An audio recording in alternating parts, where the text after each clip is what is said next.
వారు ఏమంటున్నారు, నా రాజ్యానికి పాతుకు రావాలంటే, ఒకడు నా రాజ్యానికి రావాలంటే నాగటి మీద చెయ్యి పెట్టి వెనుక తట్టు చూడకూడదు.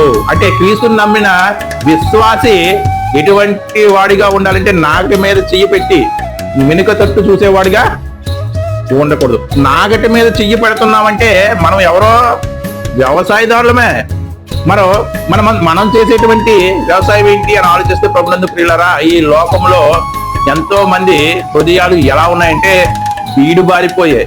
పాపం వలన ఏమైనా బీడు బారిపోయి, అటువంటి బీడు బారిపోయినటువంటి హృదయాలను మనం ఏం చేయాలి? ఇప్పుడు సేద్యపరచాలి. ఏదైనా తోటకైతే ఒక నది 4 శాఖలుగా చీరిపోయి ఆ నీటితో ఏదైనా తోట సేద్యపరచబడింది. మరి మనము ఏ నీటితో సేద్యపరచాలి? వాక్యం అనేటువంటి నీటితో సేద్యపరచాలి.